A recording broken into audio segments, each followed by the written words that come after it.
Good morning प्यारे बच्चों, कैसे हैं आप सब। मुझे उम्मीद है कि आप स्वस्थ होंगे। कल किसी कारणवश मैं क्लास नहीं ले पाया। आपको से ये कहना है कि अपने घर पर बहुत सेफ रहें। हाथों को, अगर किसी से आपका संपर्क हो रहा है तो हाथों को धुलते रहिए। 20 सेकेंड तक सोशल डिस्टेंसिंग का पालन कीजिए। कभी भी लापरवाही करेंगे तो समस्या हो सकती है। अब हम लोग प्रश्नावली 3.1 का तीसरा सवाल देखेंगे। तो इस प्रकार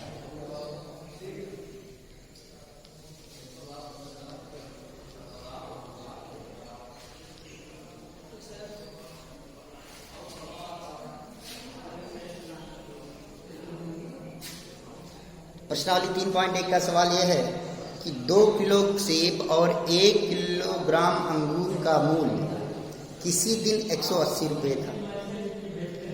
एक महीने बाद 4 किलोग्राम सेब और 2 किलोग्राम अंगूर का मूल्य 300 रुपये हो जाता है। इस स्थिति को बीजगणितीय तथा ज्यामितीय रूप में निरूपित कीजिए। तो किसकी किसकी बात हो रही है? सेब की बात हो रही है और अंगूर के मूल्य की बात हो रही है। सेब के मूल्य की बात हो रही है और अंगूर के मूल्य की बात हो रही है। इसलिए कई अज्ञात राशियां हो गई, 2 अज्ञात राशियां हो गई। इसलिए हम 2 चर मानेंगे। माना सेब का मूल्य, माना सेब का मूल्य बराबर x। सेब का मूल्य कितना हो गया? x रुपए हो गए। और 1 किलोग्राम सेब का मूल्य, माना 1 किलोग्राम सेब का मूल्य, माना 1 केजी सेब का मूल्य, 1 केजी सेब का मूल्य x रुपए हो गया। और 1 केजी 1 किलोग्राम अंगूर का मूल्य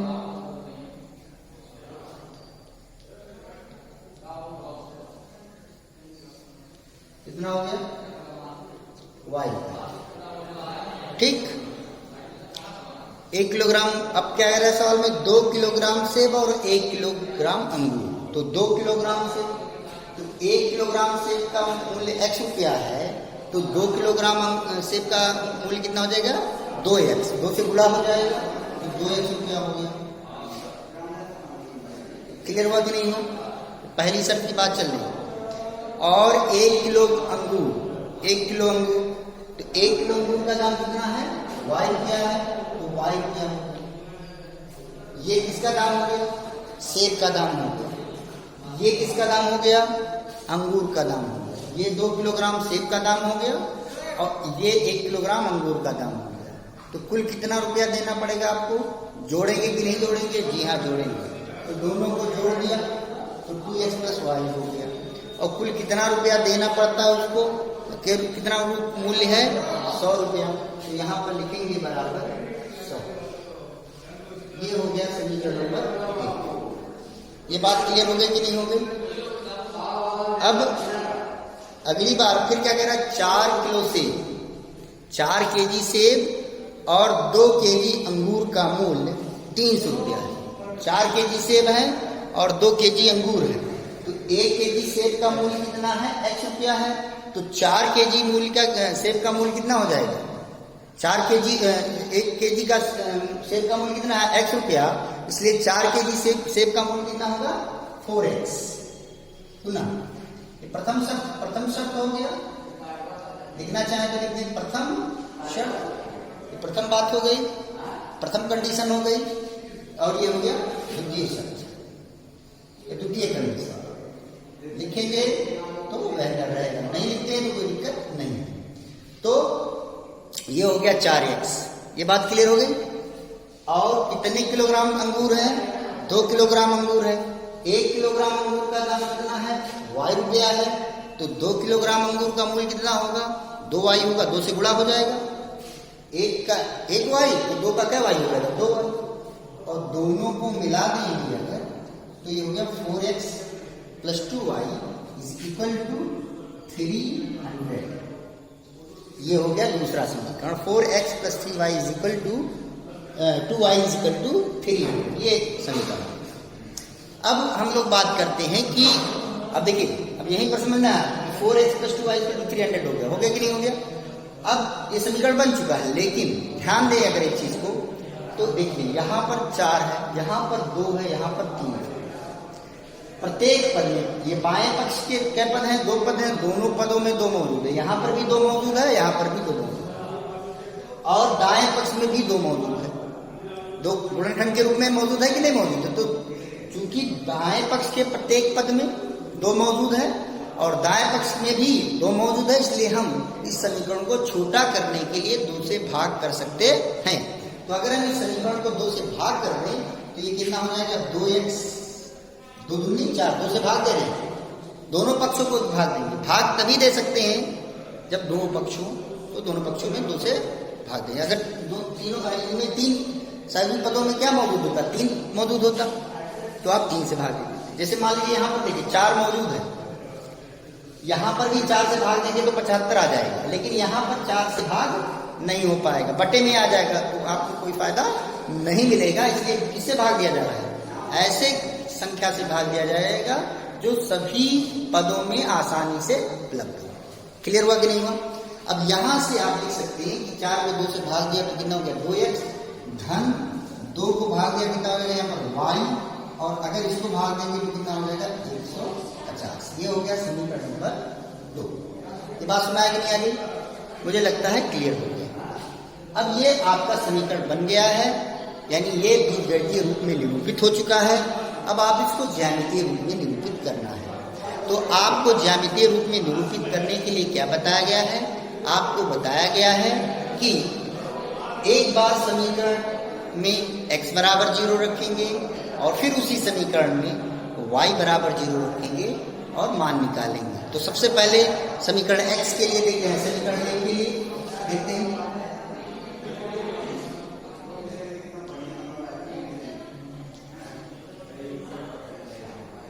तो समीकरण 1 के लिए देखते हैं, समीकरण 1 के लिए क्या है, 2x plus Y equal to 100। तो समीकरण 1 के लिए जब x बराबर 0 रखेंगे, तो जब आपने x बराबर 0 रखा समीकरण 1 में, तो 2x 0 हो गया, तो 2x भी 0 हो जाएगा, क्योंकि 0 में किसी का भी गुणा करते हैं तो क्या मिलता है, 0 मिलता है। तो ये पूरा 0 हो गया। अब क्या बचा आपके पास, y बचा, ये पूरा 0 हो गया, ये वाला पर 0। अब क्या बचा आपके पास, y। तो y की वैल्यू कितनी मिल गई आपको, 100। y की वैल्यू कितनी मिल गई, 100 मिल गई कि नहीं मिल गई, 100 मिल गई कि नहीं मिल गई। ये बात सुना नहीं गया। अब देखिए समीकरण 1 के लिए जब x बराबर 0, जब x बराबर 0 तो y का मान 100 आ गया। अब किसको 0 करेंगे, y को 0 करेंगे। किसको 0 करेंगे, y को 0 करेंगे। तो लिखेंगे जब y बराबर 0, तो जब y बराबर 0 लिखेंगे यहां से, तो y बराबर जब 0 लिखेंगे तो ये वाला पर 0 हो जाएगा। तो क्या मिलेगा आपको, 2x। तो 2x इक्वल टू कितना मिलेगा, 100। 2x इक्वल टू कितना मिलेगा, 100 के मिला कि नहीं मिला। अब क्या करेंगे, 2 से इसको भाग दे देंगे तो कितना मिलेगा, 50 मिलेगा कि नहीं मिलेगा। तो इस x इक्वल टू आपको मिल गया 50, और x इक्वल टू। अब मैंने आपको बिंदु के लिए क्या बताया कि पहले हम x का मान रखेंगे और फिर y का मान रखेंगे। बताया जा चुका बेटा, कोई दिक्कत तो नहीं है। तो बिंदु आपको, बिंदु कौन कौन से मिल गया, बिंदु मिल गए आपको, बिंदु के जो निर्देशांक मिले वो कौन कौन से मिले। पहला जो बिंदु मिला उसके अंदर क्या मिला, x 0 तो y 100, 0, 100 हो गया। और दूसरा जो मिला वो क्या मिला, x की वैल्यू कितनी मिली है, 50, और y की वैल्यू कितनी मिली है, 0। x की वैल्यू मिली आपको 50, 50, और y की वैल्यू कितनी मिल गई आपको, 0। x की वैल्यू 50 और y की वैल्यू हो गई 0। ये पहले समीकरण की बात है। अब हम किसके बारे में बात करेंगे, समीकरण 2 के बारे में। इस समीकरण के बारे में बात करेंगे, समीकरण 2 के बारे में। तो समीकरण 2 के लिए, समीकरण 2 के लिए क्या होगा?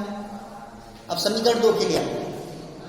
तो समीकरण 2 के लिए जब आप देखेंगे तो समीकरण 2 के लिए फिर जब ये यहाँ पर सबसे पहले क्या लिखेंगे? जब x बराबर 0, तो जब x बराबर आपने 0 रखा तो ये पूरा क्या हो जाएगा? 0 हो जाएगा। 2x 0 हो जाएगा तो क्या बचेगा? y, और y इसका कितना हो जाएगा? 150, क्योंकि ये 0 जब हो जाएगा, x का मान 0 रखेंगे तो 2 और 0 का बड़ा क्या हो जाएगा? 0, तो 0 हो जाएगा, तो क्या मिलेगा? y, क्या बचेगा यहाँ पर? y बचेगा नहीं बचेगा? तो y इक्वल टू कितना हो जाएगा? 150, y इज इक्वल टू 150, 150। ये बात क्लियर हुई कि नहीं?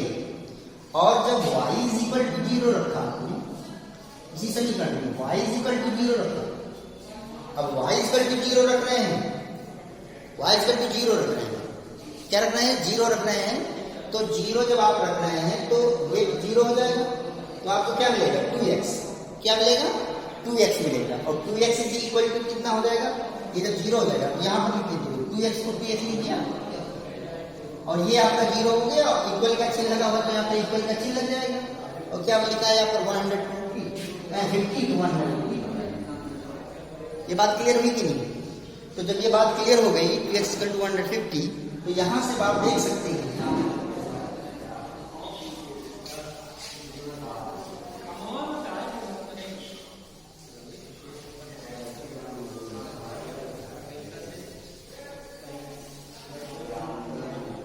तो यहां से आप देख सकते हैं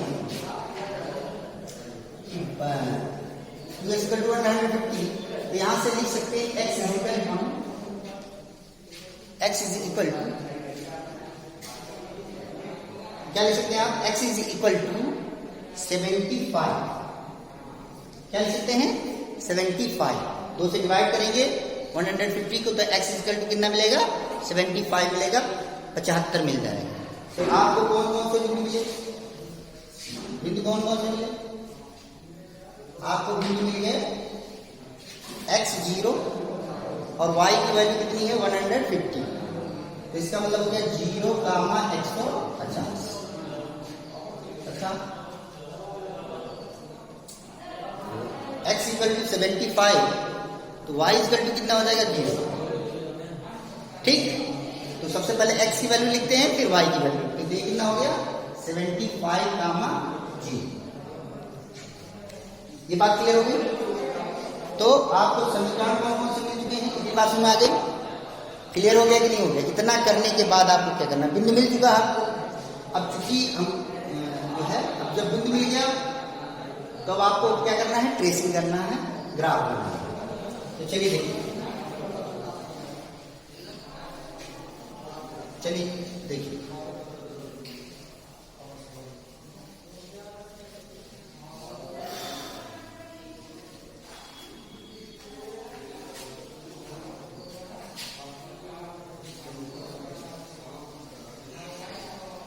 ध्यान से देखिए,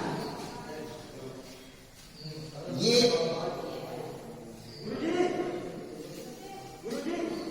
आप ग्राफ ये देखिए। अब बिंदु कौन कौन है? 0, 100, 50, 0, 75, 0, 0। अब देखिए, आप चाहें तो पैमाना कितना मान सकते हैं? पैमाना आप 50 का भी मान सकते हैं, पैमाना आप 100 का भी मान सकते हैं, और पैमाना आप 25 का भी मान सकते हैं। थोड़ा बड़ा बनाना है तो 25 को मान लेंगे, थोड़ा कम छोटा बनाना तो 50 को मान लेंगे, एकदम छोटा बनाना तो 100 को मानेंगे। लेकिन यहाँ पर हम कितना मान ले? 25 मान लेते हैं। तो मानते हैं कि माना 1 सेंटीमीटर बराबर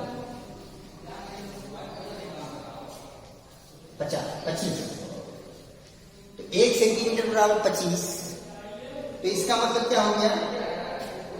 ध्यान से देखेंगे,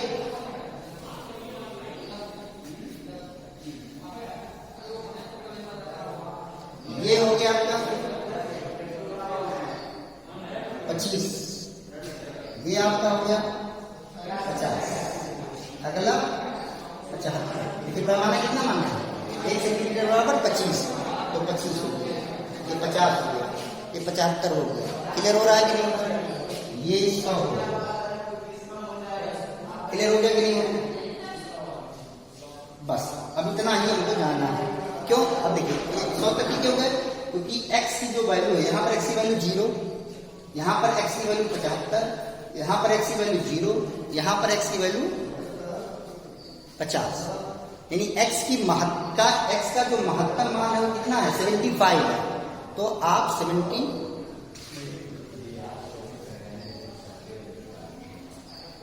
ये बात क्लियर फिर से सुनिए, देखिए ध्यान दीजिए कि x की वैल्यू यहाँ पर 0 है, यहाँ पर x की वैल्यू कितनी है 75 है, यहाँ पर x की वैल्यू 0 है, यहाँ पर x की वैल्यू 50 है। तो सबसे जो महत्तम मान है जो x का वो कितना है 75 है, इसलिए हमने 100 तक ले लिया। अगर आप चाहें तो 75 तक भी ले सकते हैं, कोई दिक्कत नहीं है, लेकिन 100 ले लीजिए, 125 ले लीजिए, कोई समस्या नहीं है। लेकिन हमको एक आइडिया होना चाहिए हमको जाना कहाँ तक है, कहाँ तक लिखना है। अब y की अधिकतम वैल्यू देखिए कितनी है 150, 0, 100, 50, यानी y का अधिकतम मान 150 है, इसलिए हम 150। तो चलिए देखिए,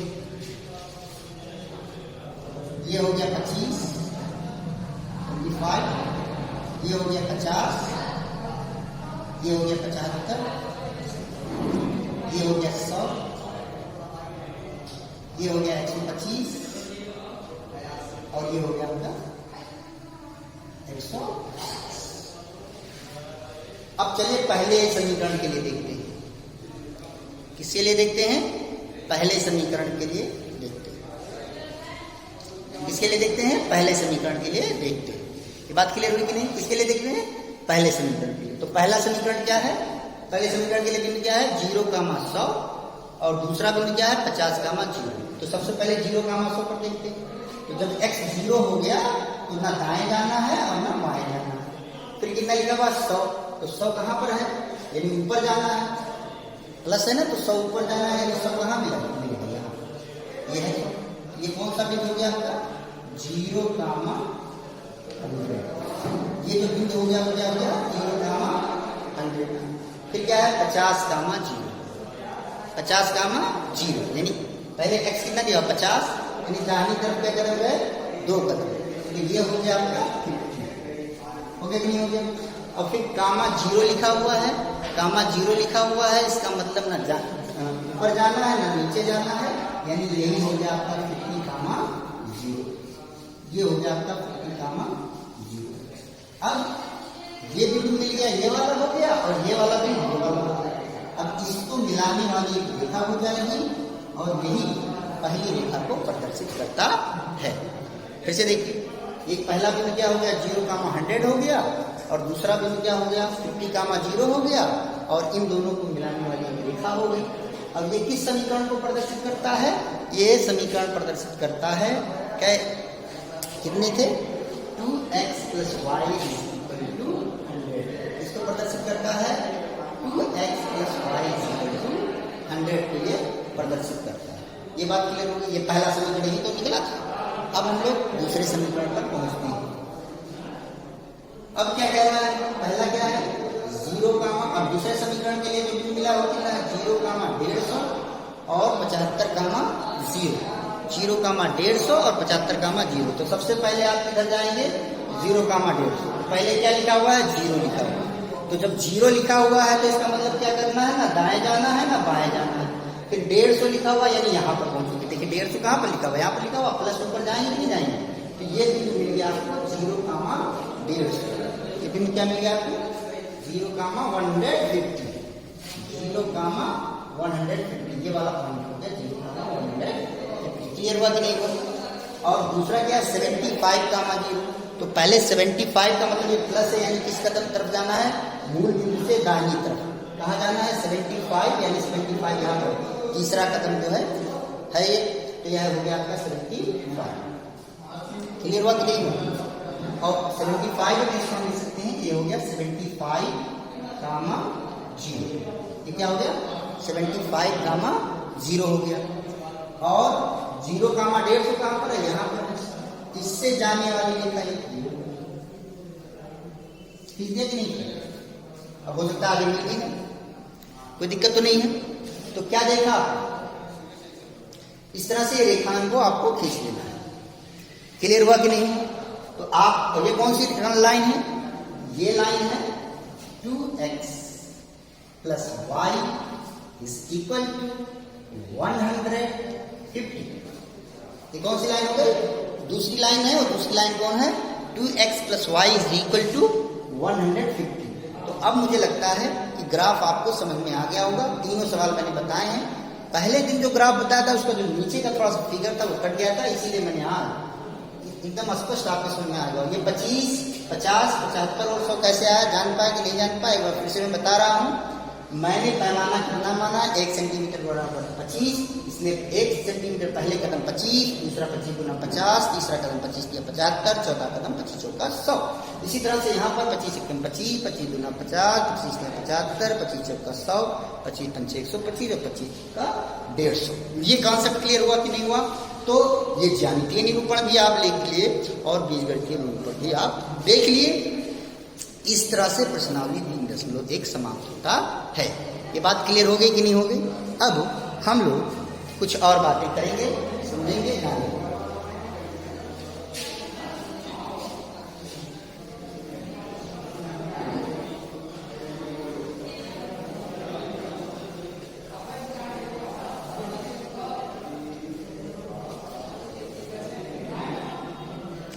मान लीजिए दो समीकरण दिए हुए, दो समीकरण दिए हुए हैं। पहला जो समीकरण दिया हुआ है, समीकरण का मानक रूप क्या बताया गया आपको? दो रैखिक समीकरण, दो चरों वाला रैखिक समीकरण आपको बताया गया है। क्या बताया गया है? ax plus by plus c is equal to 0। बताया गया कि नहीं बताया गया? आपको ये भी बताया गया है कि यहाँ पर a और b 0 नहीं हो सकते, c 0 हो सकता है। आपको ये भी बताया गया है कि a, b और c अचर राशियां हैं, ये भी बताया जा चुका है। क्लियर है कि नहीं क्लियर है? लेकिन हमने आपको इस चैप्टर में ये भी सिखाया है, समझाया है कि दो चर राशियों को ज्ञात करने के लिए दो समीकरणों की आवश्यकता होती है। तो हमने माना कि पहला समीकरण a1x plus b1y plus c1 है। पहले देखा पहला समीकरण क्या है? a1x plus b1y plus c1 है। और जो दूसरा समीकरण है a2x plus b2y plus c2 है और इट इज इक्वल टू 0। अब देखिए, अगर ये, अब आपको मन में हो सकता है शंका कि sir a1 b1 c1 a2 b2 c2 आपने क्यों लिखा ax by प्लस c लिख देते? देखिए, अगर हमको दो समीकरण लिखना है तो क्या जरूरी है कि दोनों के अचर राशियां बराबर हों? नहीं बराबर जरूरी है। इसलिए हम ये मानकर चल रहे हैं कि पहले समीकरण की जो अचर राशियां हैं वो a1 b1 c1 है और दूसरे समीकरण की जो अचर राशियां हैं वो a2 b2 और c2 है। ये बात क्लियर हुई कि नहीं हुई? मुझे लगता है समझ में आ गया होगा। और इस पर हम लोग इस पर चर्चा करते हैं कि मान लीजिए दो समीकरण दिए हुए हैं।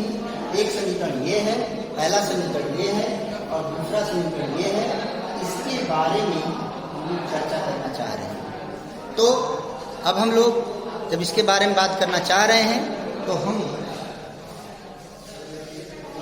हमने आपको क्या बताया है कि हमने आपको ये भी बताया है कि दो समीकरणों को हल करने के लिए दो चर राशियों को ज्ञात करने के लिए दो समीकरणों की आवश्यकता होती है और इसी पर यह चैप्टर बेस्ड है, इसी पर यह चैप्टर आधारित है। तो यहाँ पर दो चर राशियां कौन कौन है? x और y। और इनको इनको हल करने के लिए क्या समीकरण बन गए? दो समीकरण। क्वेश्चन ये उठता है कि अगर वो जो समीकरण दिए हुए हैं उनसे समीकरण का हल निकलेगा या नहीं निकलेगा? यदि निकलेगा तो उसके कितने हल होंगे? क्या एक भी हल नहीं हो सकता है? क्या एक भी हल नहीं हो सकता है या एक हल हो सकता है या बहुत से हल हो सकते हैं? ये बात क्लियर हुई कि नहीं? मेरी बात को ध्यान सुनो। हम आज इस चीज पर चर्चा करेंगे। हम देखेंगे कि हम जानेंगे कि अगर दो समीकरण दिए हुए हैं तो उन समीकरणों को हल किए बिना ही हम यह जान सकें, हम यह समझ सकें कि उस समीकरणों के कितने हल होंगे। क्या कोई हल नहीं होगा या एक हल होगा या बहुत से हल होंगे। आइए हम लोग उस पर चर्चा करते हैं। क्लियर हुआ कि नहीं हुआ? आगे बढ़ते हैं। तो चलिए मान लीजिए दो समीकरण दिए हुए हैं। ये दे दिया है a1x plus b1y plus c1 बराबर 0 और a2x plus b2y plus c2 बराबर 0। अभी हमने ग्राफ खींचकर बताया है कि किसी भी कोई भी रैखिक समीकरण ज्यामितीय रूप में एक रेखा को निरूपित करती है। तो ये जो समीकरण है इसके व्याख्या दो तरह से की जा सकती है। पहला बीजगणितीय रूप में और दूसरा किसके रूप में? ज्यामितीय रूप में। बीजगणितीय रूप में और ज्यामितीय रूप में। अगर ये जो समीकरण है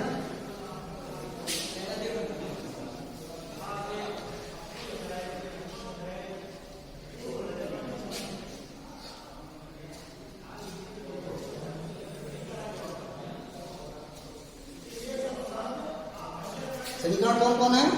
a1x plus b1y plus c1 बराबर 0 पहला समीकरण।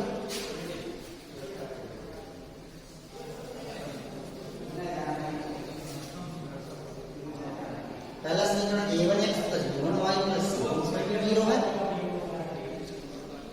और दूसरा समीकरण है a2x plus b2y plus c2 0 है। कितने हल हो सकते हैं, क्या स्थिति हो सकती है, उसके बारे में आपको ज्ञान है।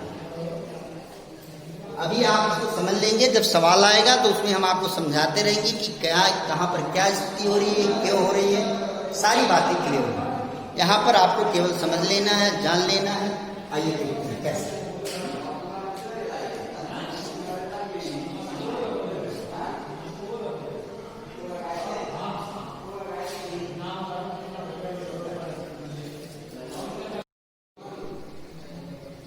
ये हो गया प्रतिबंध, ये हो गया ज्यामितीय निरूपण। ये प्रतिबंध हो गया, ये ज्यामितीय निरूपण, और ये हो गया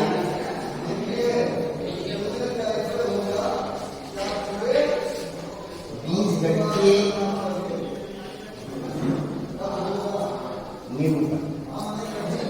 तीन स्थितियां हो सकती हैं, उन तीनों के बारे में हम चर्चा करेंगे। पहला, यदि a1 बटे a2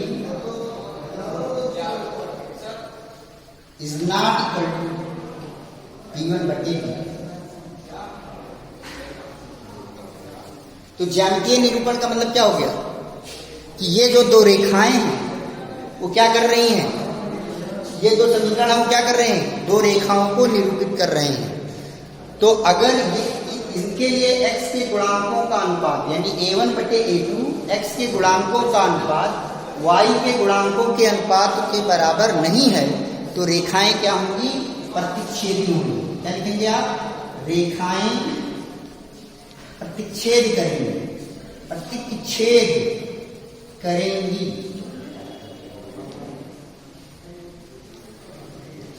अब ये प्रतिच्छेद करेंगी की मीन्स क्या होगा, रेखाएं प्रतिच्छेद करेंगी, इसका मतलब वो दोनों रेखाएं एक दूसरे को, मान लीजिए ये रेखा, एक रेखा a1x plus b1y plus c1 ये वाली रेखा है, और दूसरी रेखा a2x plus b2y plus c2 बराबर 0 ये वाली रेखा है, तो वो एक दूसरे को एक बिंदु पर काटेंगे। कब, जब a1 बटे a2 b1 बटे b2 के बराबर नहीं होगी। क्लियर हुआ कि नहीं हुआ? बात समझ आई कि नहीं आई? कोई दिक्कत तो नहीं है? ठीक, समझ आ गया कि नहीं आ गया? इस समीकरण से हम a1 और a2 का मान निकाल लेंगे, फिर b1 और b2 का मान निकालेंगे। अगर यदि a1 बटे a2 का मान b1 बटे b2 के बराबर नहीं आता है, तो हम कहेंगे कि रेखाएं क्या करेंगी, प्रतिच्छेद करेंगी, यानी उनकी स्थिति इस तरह से होगी। क्लियर होगी? लेकिन अगर हम बीजगणितीय निरूपण पूछें, अर्थात इसका मतलब अब ये पूछ रहा है, यही समीकरण दिया हुआ है और अब आपसे पूछता है कि क्या a1 बटे a2 b1, यदि इस समीकरण, इन दोनों समीकरणों के लिए a1 बटे a2 का मान b1 बटे b2 के बराबर नहीं है, तो इन समीकरणों के हल के बारे में आप क्या कहेंगे? तो आप कहेंगे अद्वितीय हल होगा। अद्वितीय हल होगा। अद्वितीय हल का मतलब क्या होगा? मतलब द्वितीय मतलब द्वितीय मतलब दूसरा उसके जैसा नहीं, यानी केवल एक हल होगा। अद्वितीय हल इसको बोलेंगे, अद्वितीय हल होगा या केवल एक हल, ऐसा भी बोल सकते हैं। अद्वितीय हल या ये भी बोल सकते हैं कि केवल एक हल होगा। Only one solution of these linear equations. Clear? Okay, बात समझ आया कि नहीं है? तो दिक्कत तो नहीं होगी, मुझे लगता है समझ में आ रहा होगा। अब यदि A1 बटे A2 is equal to B1 बटे B2, B1 upon B2 and it is equal to C1 upon C2, अर्थात इन तीनों समीकरणों से हम A1 अपान A2 निकालें, B1 अपान B2 निकालें और C1 अपान C2 निकालें। क्लियर हो रहा है, नहीं हो रहा है? तो इस स्थिति में जो दो रेखाएं होंगी जो इन दोनों समीकरणों से निरूपित हो रही हैं, उनके बारे में आप क्या कहोगे? तो आप कहोगे कि रेखाएं संपाती होंगी। रेखाएं संपाती होंगी।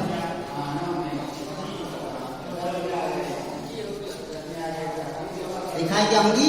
संपाती होंगी। अब संपाती होंगी मीन्स इट मीन्स दैट कि अगर पहली रेखा ऐसी है, यानी पहली रेखा A1x, पहली रेखा A1x plus B1y plus C1 बराबर 0 इससे है, तो दूसरी रेखा भी इसी पर होकर जाएगी, वो इंसिडेंस हो जाएगा, अर्थात दोनों रेखाओं का में कोई अंतर नहीं होगा। ये बात क्लियर हुई कि नहीं हुई? यदि A1 upon A2 is equal to B1 upon B2 and it is equal to C1 upon C2 होगा, तो रेखाएं कैसी होंगी? संपाती होंगी, अर्थात दोनों रेखा ओवरलैप कर जाएंगी, एक दूसरे पर अध्यारोपित हो जाएंगी। इसी को संपाती कहते हैं। यानी अगर पहली रेखा A1x plus B1y plus C1 है बराबर 0 ये है, तो दूसरी रेखा A2x plus B2y plus C2 बराबर भी 0 भी इसी पर होगा। हम इस पर उदाहरण से कल और बेहतर समझाएंगे, आज आपको इतना समझना है जो मैं अब ये बात होगी। लेकिन अगर आपसे पूछता है कि यही परिस्थिति दी, यही कंडीशन दिया हुआ है, A1 बटे A2 बराबर B1 बटे B2 बराबर C1 बटे C2 दिया हुआ है और ये समीकरण है, तो इस समीकरण के कितने हल होंगे? तो आप लिखेंगे अनंततः अनेक हल होंगे। अनंततः अनेक हल होंगे।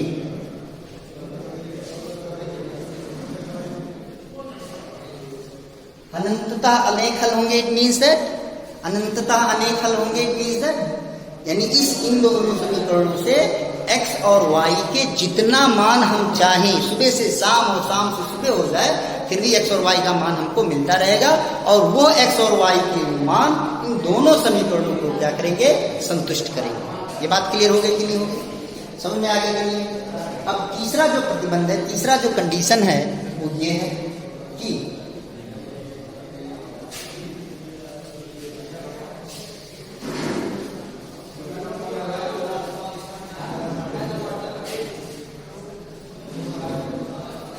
यदि A1 बटे A is equal to B1 upon B2 and it is not equal to C1 upon C2, इसका मतलब क्या हुआ कि if A1 upon A2 is equal to B1 upon B2 but it is not equal to C1 upon C2, ये तीन A1 upon A2 B1 upon B2 के बराबर हो लेकिन ये C1 upon C2 को इक्वल ना हो, तो क्या होगा? तो वो दोनों रेखाएं जो A1x plus B1y plus C1 बराबर 0 तथा A2x plus B2y plus C2 बराबर 0 से निरूपित होती हैं, उनके बारे में आप क्या कहेंगे? तो आप कहेंगे कि रेखाएं क्या होंगी? समांतर होंगी। समांतर होंगी। समांतर होंगी। रेखाएं कैसे होंगी? समांतर होंगी। समांतर का मतलब समझ लो, पैरेलल, जैसे रेल की पटरी, जैसे आपकी उत्तर पुस्तिका की दो लाइनें क्या होती हैं? पैरेलल होती हैं कि नहीं होती? समांतर होती कि नहीं होती हैं?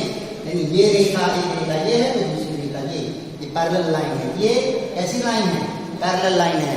सम अंतर रेखाएं, सम अंतर रेखाएं अर्थात ऐसी रेखाएं जिनके बीच की जो दूरी होती है सदैव समान होती है, अर्थात जितना डिस्टेंस यहाँ पर है उतना ही डिस्टेंस यहाँ पर है, यहाँ पर भी ऐसे ही। तो ये कैसी रेखाएं हैं? समांतर रेखाएं हैं। क्लियर हुआ कि नहीं हुआ? बात समझ आई कि नहीं है? कोई दिक्कत तो नहीं है? समांतर रेखाएं ये हो गई समांतर रेखाएं, यानी यहाँ पर डिस्टेंस या यहाँ पर डिस्टेंस या यहाँ पर कहीं पर भी, यहाँ पर दूरी लें, यहाँ पर दूरी लें या यहाँ पर दूरी लें, कहीं पर भी दूरी लें, दूरी सदैव समान होगी। इसलिए इन रेखाओं को क्या कहते हैं? समांतर रेखाएं कहते हैं। ये बात क्लियर हो गई कि नहीं होगी?